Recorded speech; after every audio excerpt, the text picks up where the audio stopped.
I'm going to break down a one-page sales call strategy that I created that's going to help you close a lot more business, have the confidence to make those calls. All right. Hey, everybody. This is Michael Padone at salesbuzz.com. I am the founder of salesbuzz.com. What SalesBuzz is I guess at the end of the day, the easiest way to say this is I teach salespeople how to overcome call reluctance, shorten sales cycles, and increase, easy for me to say, increase their close rates. And how do I do this? I have a very simple step-by-step process that I've used in every industry that I've sold in before starting my own companies. I ended up as a straight commission sales rep, making outbound cold calls.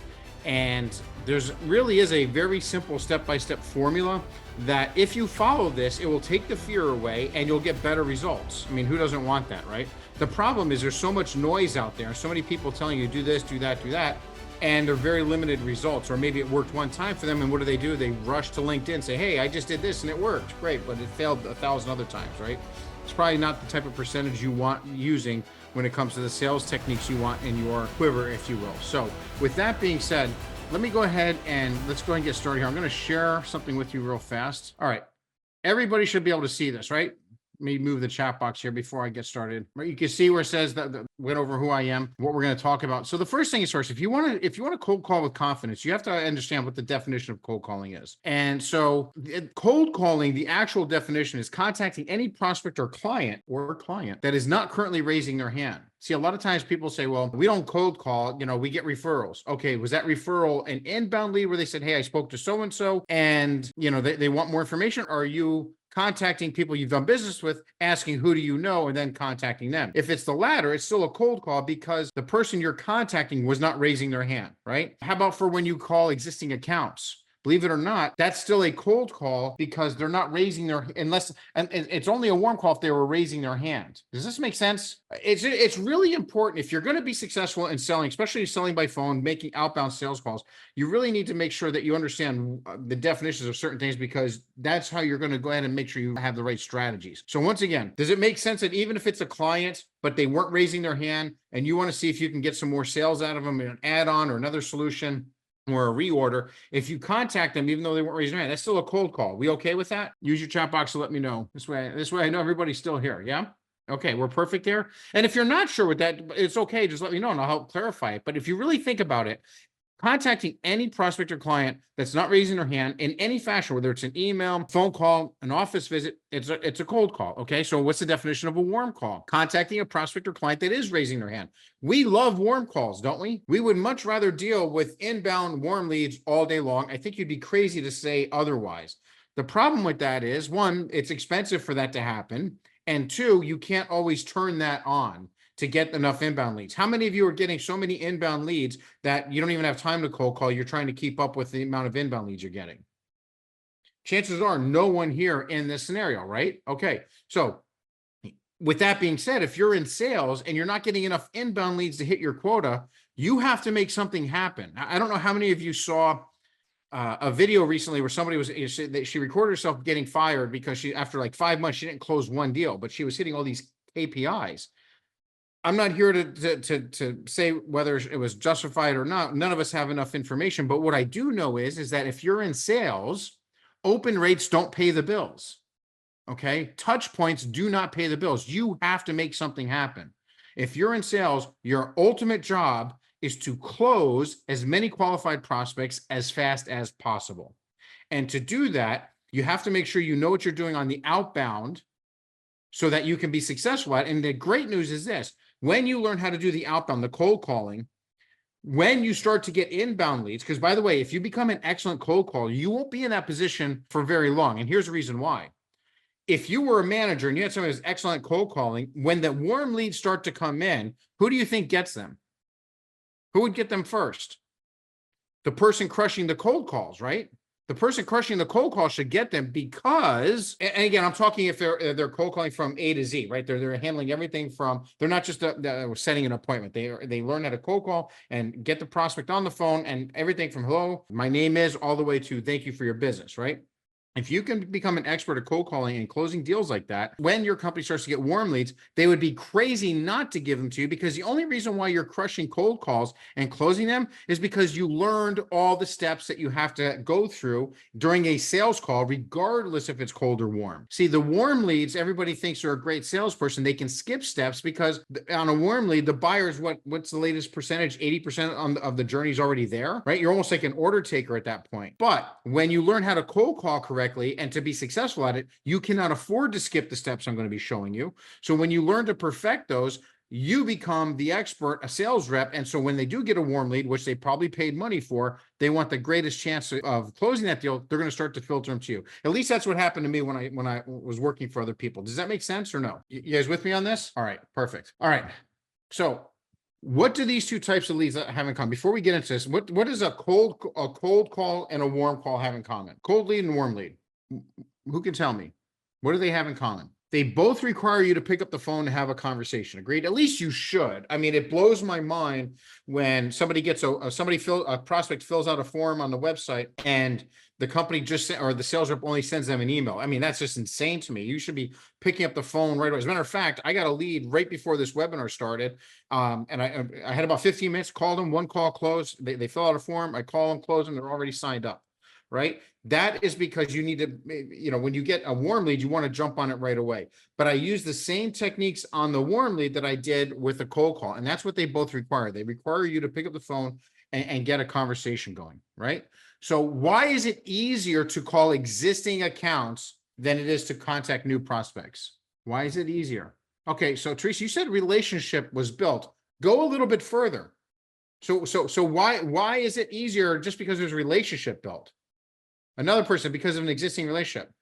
Jim says because they trust us. It's not that. Why is it easier to call existing accounts than it is new? Because you fear rejection less. You don't think the chance of you getting rejected is a lot less because you've already done business with them, correct? So you've got to take it one step deeper. That's the important part. I mean, I think I think I read a while ago in a business book, the leaders of Toyota, if something went wrong, they do something called the 5 whys. Well, something in manufacturing happened that was wrong. Okay, why did that happen? Well, because of this. Okay, why did that happen? Well, because of this. Well, why did that happen? Because of this. And then they work it all the way back to find the root cause of the problem. When it comes to selling by phone and it comes to making money, doing outbound calls, the reason 99.999% of the reason the sales reps are trying to act busy or avoid cold calling altogether is because they are afraid of the rejection. Let's be honest. Nobody likes being rejected. It doesn't feel good. And when your rejection level is above your threshold, your acceptable threshold, you won't do it anymore.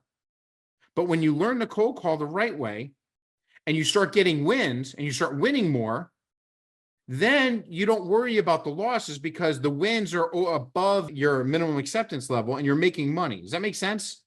Now, of course, you're not going to win 100%. Like every time you make a cold call, it's not going to end in a deal. But if you start closing 20% or you start getting 20% conversations going rather than 0 or 1%, you're not worried about the 80% rejection rate now. Follow me? You guys okay with that? Or whatever your percentage is. So the real reason why you're not, you're looking at sending emails and all this other stuff and just LinkedIn posts or whatever is you're just afraid of the rejection. And what I have to share with you is the fastest way to make money is to make those cold calls. Now, of course, the second or the ultimate way is for the inbound leads. But if you're not getting enough of those, you have to do the outbound. Okay. So what it really comes down to is confidence. You're confident when you're making that outbound call to somebody you already done business with. You're confident that the rejection level chances are very small. And confidence is a feeling of self-assurance arising from one's appreciation of one's abilities or qualities. So if you were more confident in your abilities to cold call and close new business, is it fair to say you would make more cold calls, right? Yeah, of course. And Jim, I agree. A lot of sales reps, they hide behind research. They hide their fear behind research, okay? And it's all because the rejection. They don't want to get rejected. Well, they're not getting rejected because it's a cold call. They're getting rejected because they're saying the wrong things after hello, my name is. We'll get to that. All right. So how do you gain confidence when it comes to cold calling? It's very simple. Confidence is tied to performance. I don't care if you're an athlete, a business director, whatever, an actor, whatever your profession is, Confidence is tied to performance. If past performance falls short of expectations, confidence remains low. Think about that for a second. Are we all in agreement with this? You're trying something and it's just not working, and you keep failing, and maybe you're hanging in there, you got tough skin, you keep trying, but eventually, if you don't figure it out and start getting some wins, your confidence is going to remain low. All right. So how do you increase your performance? This is critical. How do you increase your performance? You can increase your performance by learning. You have to learn. You're going to have to learn what to do differently to get better results. You have to learn, apply, and master new techniques proven to work consistently. And I'm about to show you a step-by-step formula for selling by phone. Okay. But think about that. It's not just about learning. It's about applying and then mastering those new techniques. You have to understand, amateurs practice till they get it right. Pros practice till they can't get it wrong. Cool? All right. So with that being said, I'm going to break down a one-page sales call strategy that I created that's going to help you close a lot more business, have the confidence to make those calls.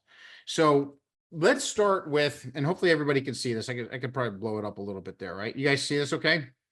So I break the sales process down into 4 quadrants. And by the way, before we go any further, because somebody might be asking, so does this work in all industries? Every industry you sell in. So let me back up for a second. So the call that I got right beforehand, that I closed right before this, one of the things they were asking is they want to learn how people are buying today, right? They want to learn the latest sales techniques and how people are buying today.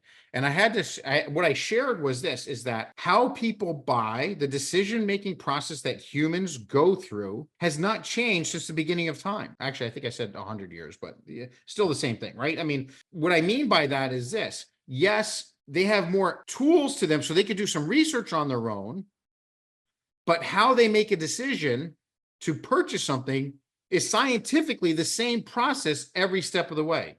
To help you understand what I mean is I look at sales a lot like baseball. So every time you pick up the phone and you're about to contact a prospect, you're in the batter's box. What's your first objective when you're picking up that phone? Who can tell me? Who can tell me what the first objective is? I always love asking. So, and by the way, so let's set the stage. I always encourage sales leaders to do this to their team at their next meeting, right? Just to really get a gauge on how things are.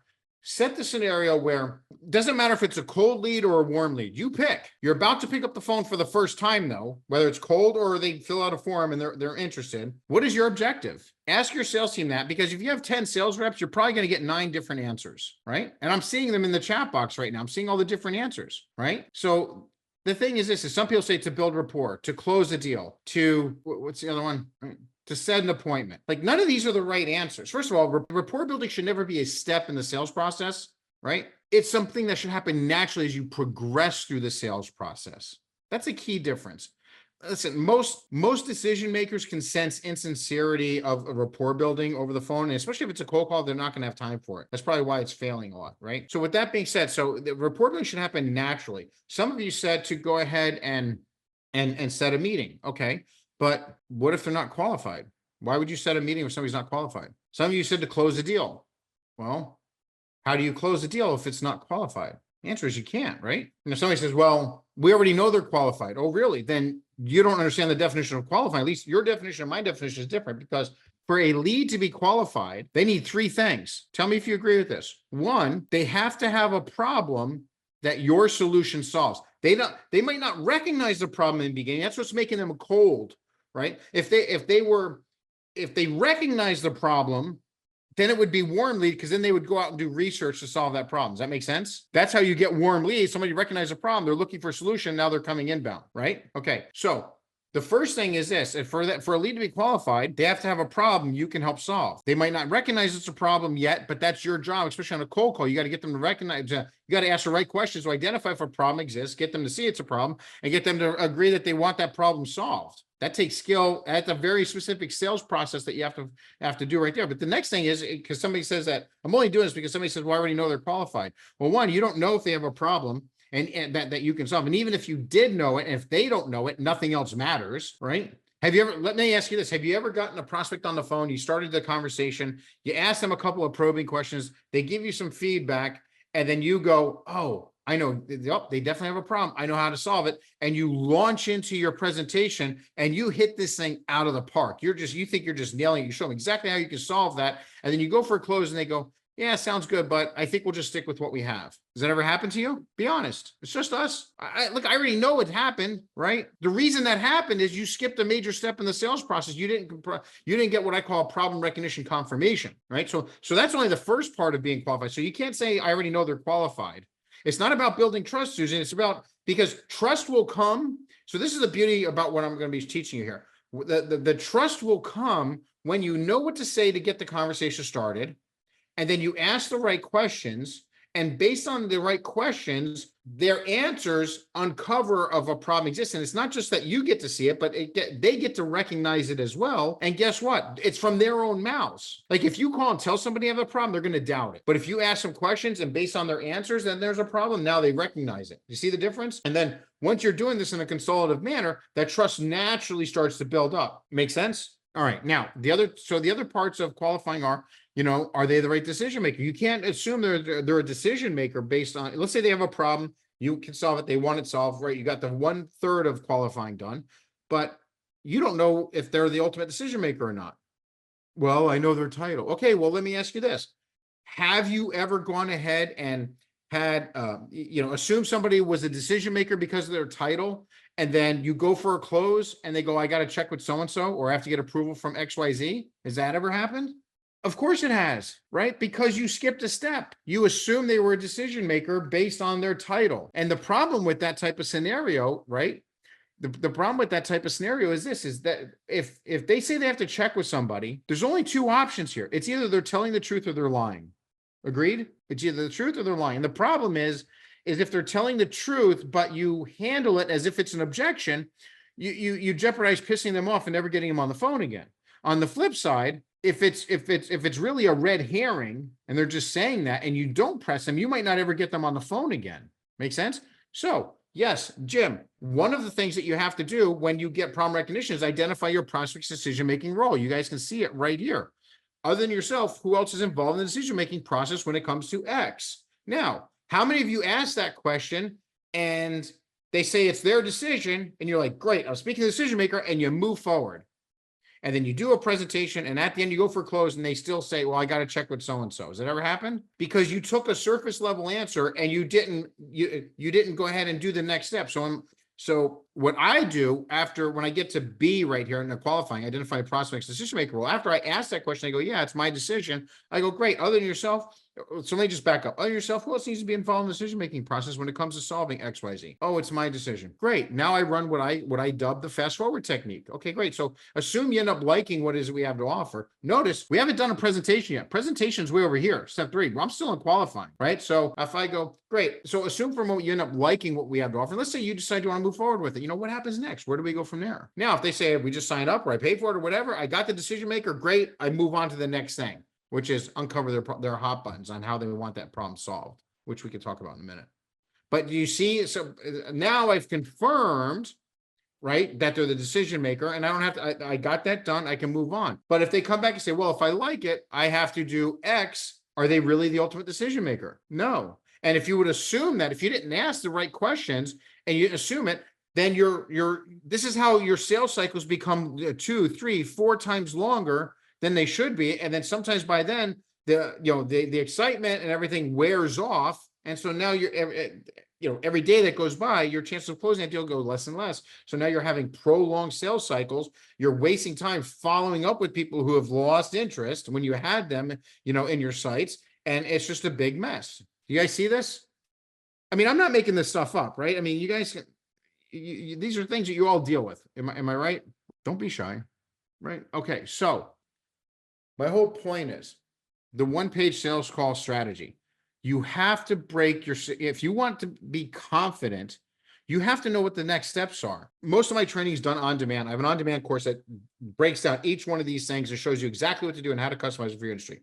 But I've also done these before. I did the on-demand class. I should do them live, and I still do live in-person training for larger corporations. Right? I was just in California last week, and one of the questions I asked, we had 40, 50 reps there. I go, you're about to make an outbound call, cold or warm. You're about to contact them. What's your first objective?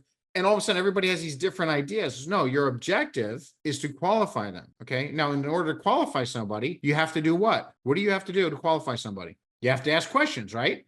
Okay. Now, what tends to happen when you contact a prospect out of the blue, get them on the phone, and you start asking probing questions? What tends to happen? Their guard goes up. They get defensive, right? Okay. So if my objective is to, when warm or cold, the first thing I have to do is I have to see if they're qualified. In order to qualify them, I have to ask questions. But if I just call and ask questions, they get defensive. So how do I solve that? How you solve that is right here. Openers. Remember, you're in the batter's box. You got to get to first base first. I was saying earlier, our sales a lot like baseball, right? So every time you pick up the phone, you have to know what your objective is. My objective is to see if they're qualified. To qualify them, I got to ask questions. And ask questions, I have to engage them in a conversation. Okay. All right. So how do you do this? All right. Well, you have to do, your opener is designed to do two things. The first thing is to pique interest and then gain permission to continue the call. There's a lot of chatter on LinkedIn. They call it permission-based openers. It's not really permission-based openers. What they're doing is something very stupid, in my opinion, where they're going, hey, I know you're not expecting my call. This is a cold call, but you have 27 seconds to hear why I'm calling. Now, a lot of people might go, hey, that works great. Okay, what's your definition of work? Because yes, if you want to get a higher percentage of people go, sure, okay, I got a second, go ahead.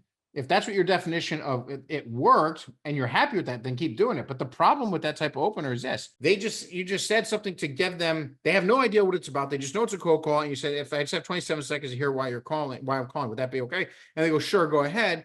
What you've just done is you just leapfrogged yourself into the presentation mode. You have to do a mini data on a solution. They don't even know what the problem is yet. I'm gonna let that sink in for a second. So because now what you do is they go, sure, I got a second. You're like, great, it worked. Yay, I didn't get rejected. Well, we provide blah, blah, blah, blah, blah, blah, blah, blah, blah, blah. And then what most salespeople who are using that type of opener do, they'll try and ask a probing question after that.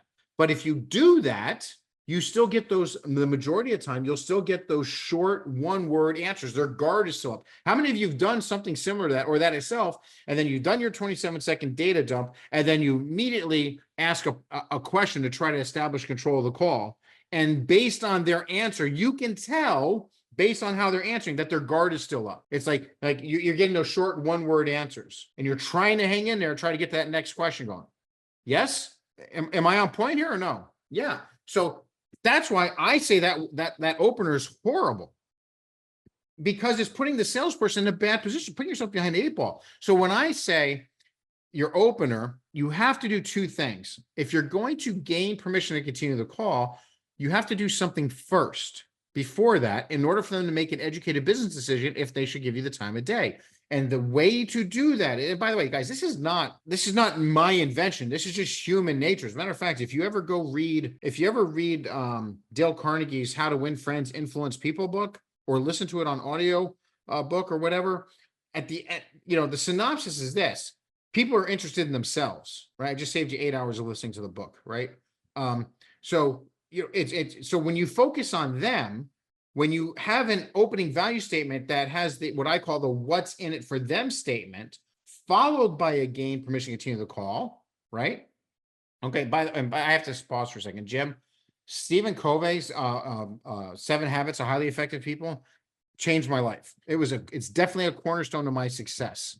And believe it or not, a lot of people don't think that's a sales book, and technically it's not. But if you read that, it talks about begin with the end in mind.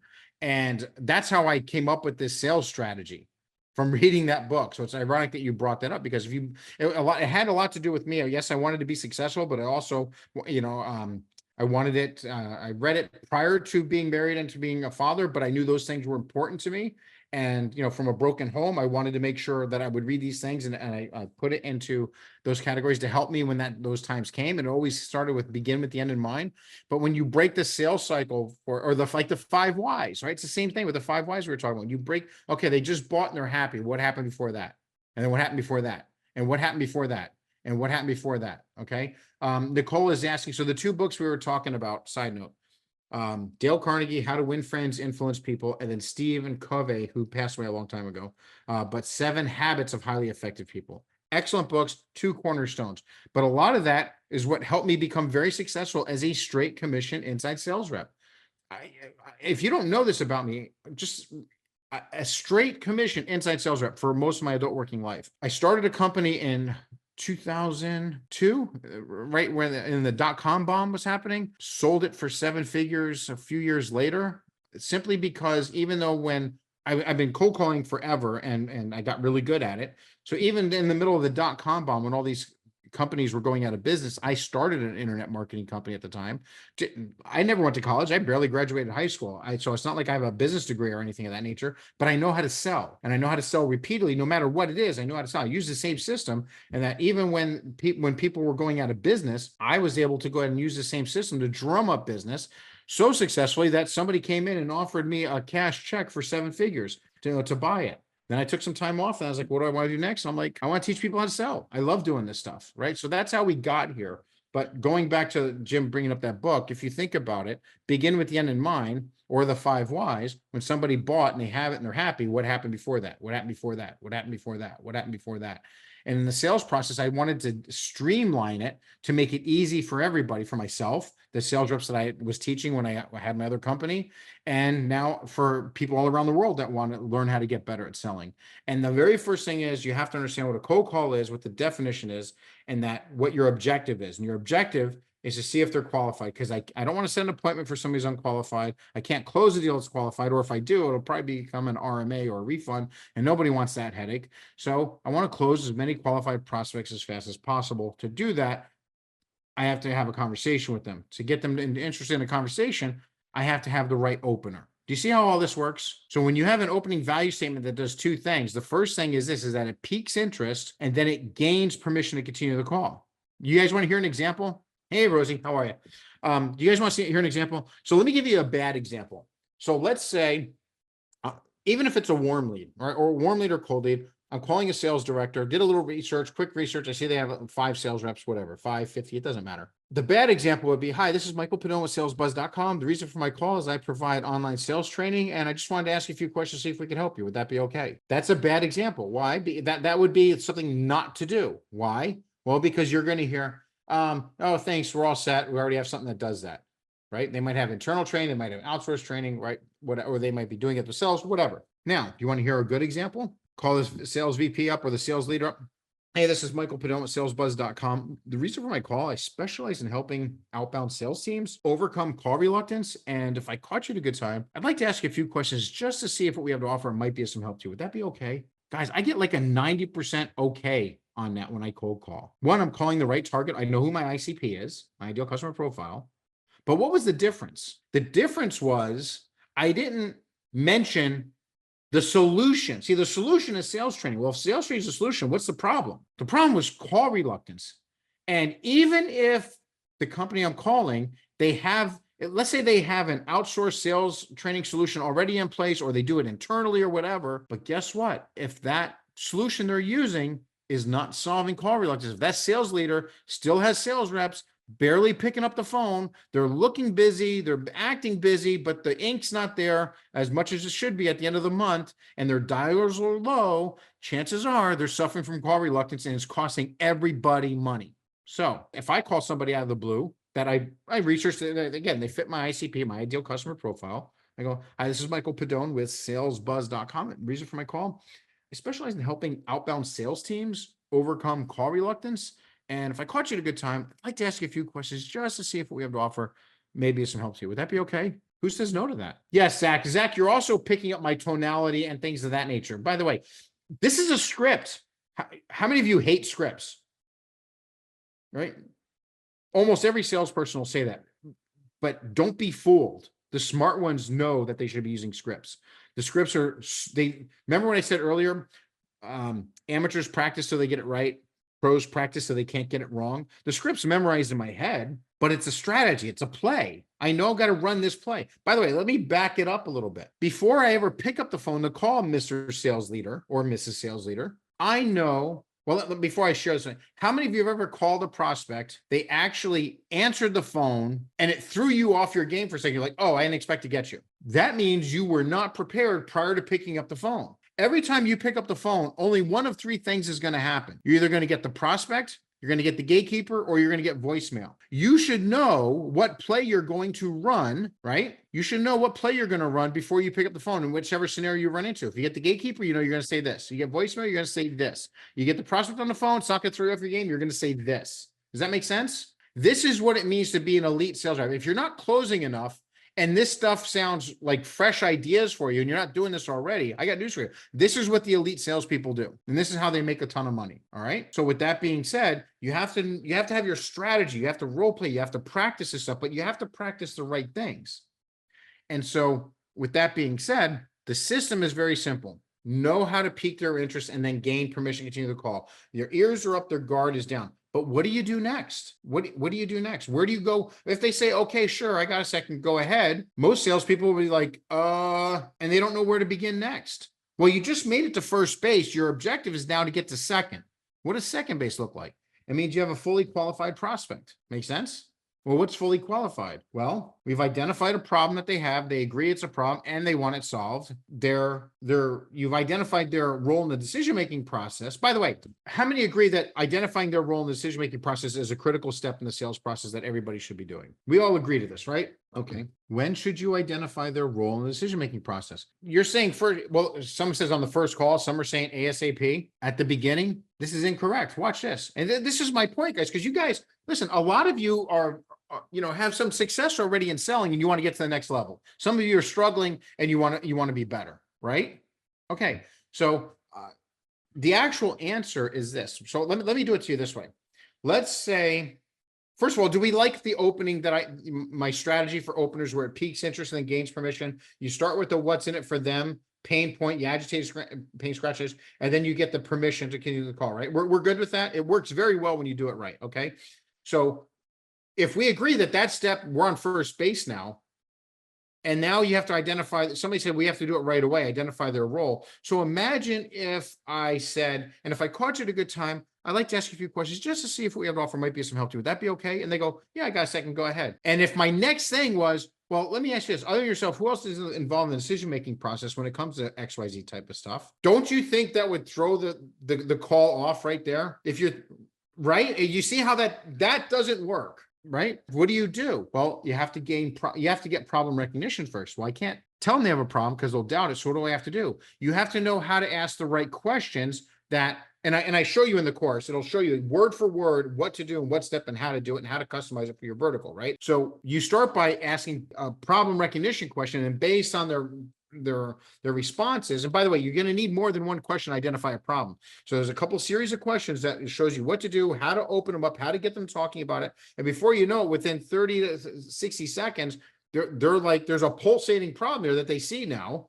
And now it's time to ask their role in the decision-making process before going forward. Does that make sense? Because watch this.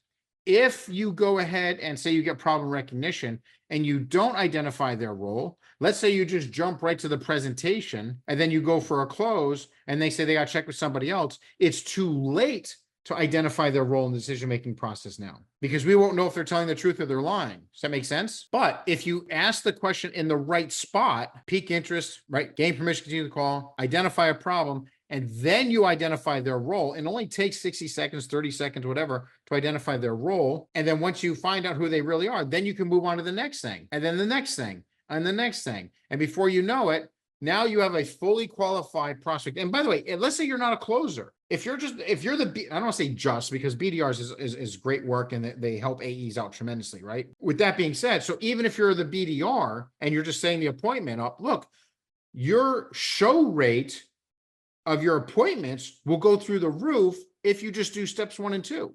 You know how to get them on the phone, right? And then you properly qualify them. And by the time you get to the end, you set that appointment, they're going to be waiting for they can't wait for that appointment because there's a problem. We've discussed it, how it's going to be solved. It's fully qualified. Now the AE, as long as they don't screw it up, right? They should be very good. And by the way, when the AE comes in, right? When the AE comes in for that, they should not start here at step 3. This is a huge mistake that AEs make, that the BDRs give them their appointments. And the reason why it's a mistake is because they just go right on into the presentation and they didn't confirm anything else before. The best way to start the demo or the AE call or whatever, when they have that set appointment, is like, Well, one, I appreciate you taking the time to discuss XYZ pain points. I understand that you had a conversation with, and then you mentioned the BDR. Would it be okay if I just quickly recap to my understanding of that call before we move forward, just to make best use of your time? Would that be okay? Do you see how I'm back here gaining, I'm still piquing that interest and gaining permission? Do you see that? And then when they go, yeah, sure, I got a second. Go ahead. All right, great. So just so I understand, and then you bring up the problem. Is that correct? Yes. Is there anything else we need to talk? Nope, that's it. Okay. And if you like our solution, I understand that this is your purchasing process. Is that correct? Yes. All right, great. You were also looking for a solution that'll help solve it this way. Is that right? Yes. Okay. And your time frame for solving the solution is X, fits in this? Yes. Okay.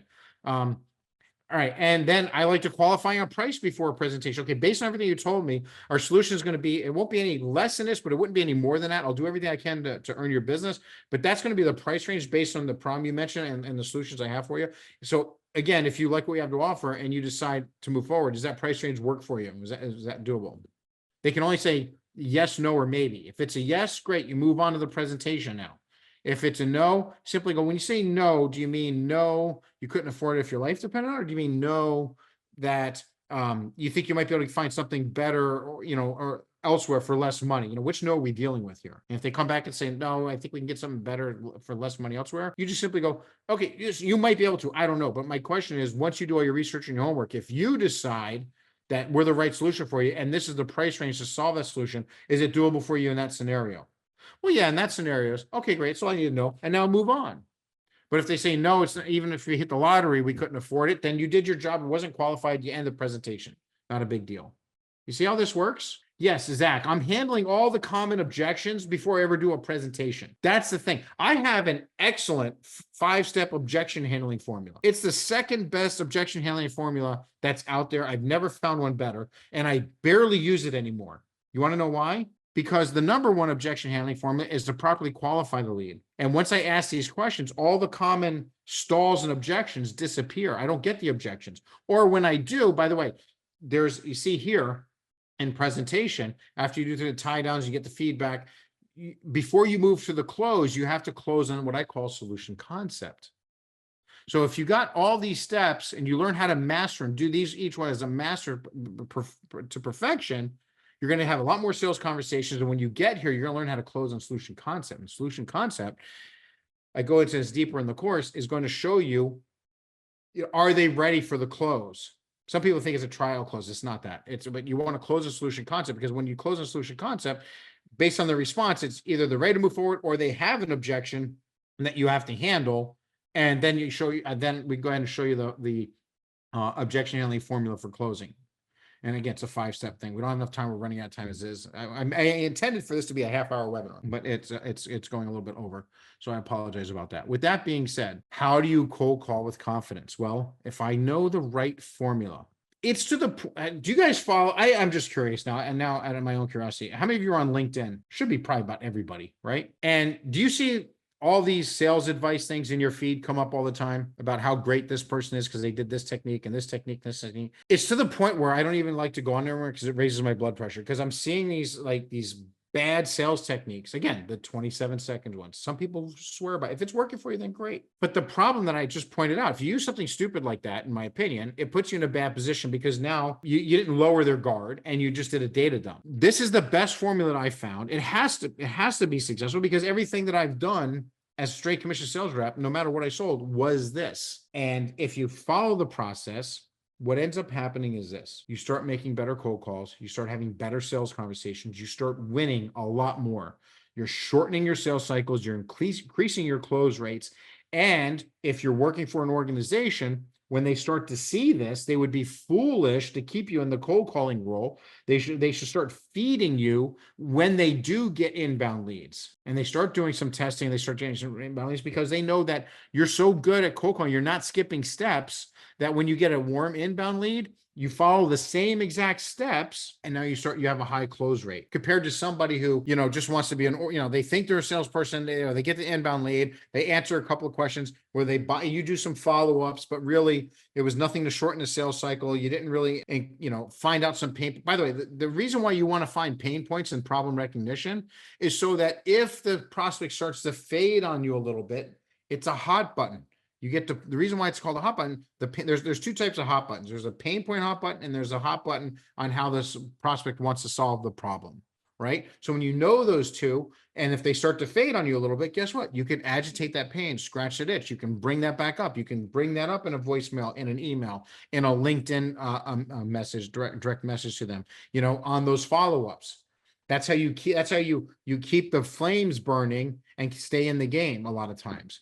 If you're just, handling inbound leads, you answer some questions, you do some follow-up, sure, you're going to get some deals, but you're probably missing out I would guess at least 25% extra orders. And the thing with salespeople is we have to understand whether you're straight commission or whether you have a salary, especially if you have a salary. Because if you have a salary, you're not producing, man, you're costing the company money. You're a negative, not a positive. It's just the way it is. It's just business, right? So if you're a salary and you're not closing deals, the pressure is really going to ratchet up. But when you start to perfect each one of these steps, you start making a lot more money. You start to advance your career. And then guess what? You get so good at it. If you have a side hustle that you're interested in, maybe you want to be your own boss one day. I'm not saying you have to be, whatever, but you have the tools, you have the power to be able to do something like that. And if you just want to stay working for somebody else, guess what? You get to choose whatever company you want to work with because you're that good. All right. Now, so let's do this. Might as well, we'll just make that webinar a whole hour. I'll stay on for a few more minutes and ask questions. I want to see you feel you struggle in your presentation. Then if you're struggling in your presentation, it's because you're not confident of what you're saying. You're not confident on what challenges they have and the agreements that they have and what challenges they have. And so because if you did know that stuff, and if you knew that what their time frame was and what their role in the decision making was and what they could afford your solution if they wanted it, right? If you got all that out and you found out their hot buttons on how they prefer to have that solution solved, then you would know exactly what to say in the presentation in order to go ahead and make sure you're hitting that out of the park, right?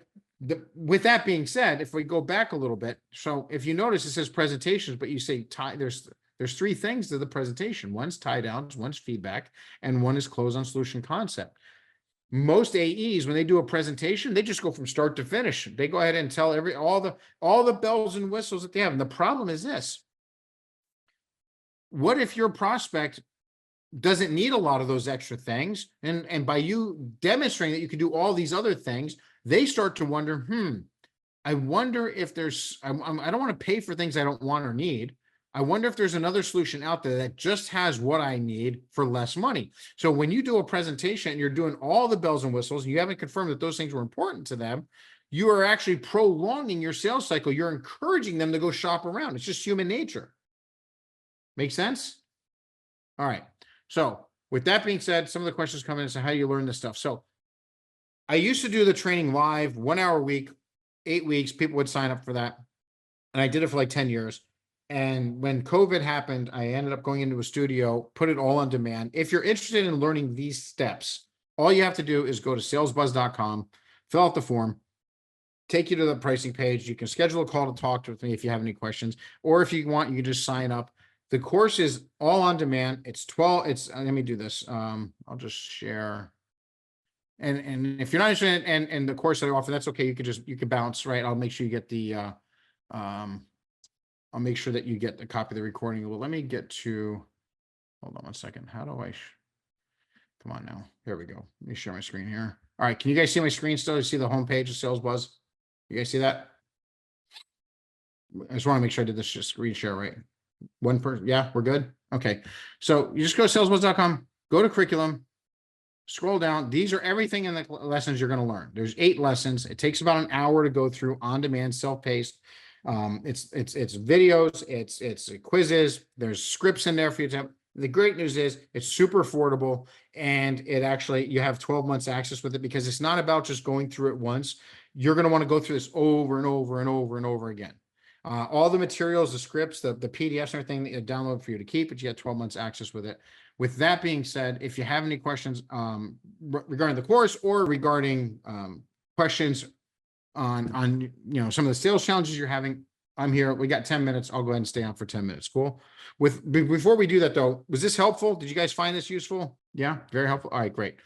All right. So with that being said, if you have specific questions regarding the challenges that you're having to speak now or forever hold your peace. Otherwise, I'll just end the webinar, but I'll make sure you guys get a copy of it. But I did see one person say, I felt I don't connect with prospects sometimes. I want them to have that aha moment. I feel getting the words out of them is tricky for me. Yeah, that's the way it is for a lot of salespeople. First thing, most salespeople don't realize there really is a step-by-step process to all this. And just think of the pressure it takes off you. I mean, most salespeople act like this. They're in New York, they got to get to California, they have a car, full tank of gas, no directions, no GPS, no map, no nothing, right? That's what a lot of sales calls are like. They just get in, they just captain wing it. Imagine how much confidence you're going to have when you realize, okay, step one, I got to see if they're qualified. In order to qualify them, I have to ask them some questions. In order to ask them some questions, I have to know how to wordsmith my first few seconds of the call to pique their interest and then get them willing to have a conversation with me. Check. Got that done in the course, right? Okay, but then what? What do I do next? Well, you have to find out if a problem exists. Well, how do I do that? You have to ask some questions. Well, what kind of questions? Well, the first question you're going to ask, if you take the course, you're going to learn, it's called an engagement question. An engagement question places your prospect's attention in an area you need them to thinking about and gets them to open up and start talking about it. Well, okay, so of course, I'll show you how to do that. Well, then what do I do next? Well, it just walks you down the line. And by the time you're done and you're role playing and you're practicing, what I recommend, actually, somebody's asking, I recommend you just do one course a week, 1 hour a week of study time. And I actually took this from the Stephen Covey. Stephen Covey talks in that book we were talking about earlier. He has a sample. He has a lumberjack story where the lumberjack, there was two lumberjacks. One, I'll end it with this. How about that? Two lumberjacks started. They were both doing really well. One lumberjack's production started every day started to fall behind. The other one kept going at a high pace.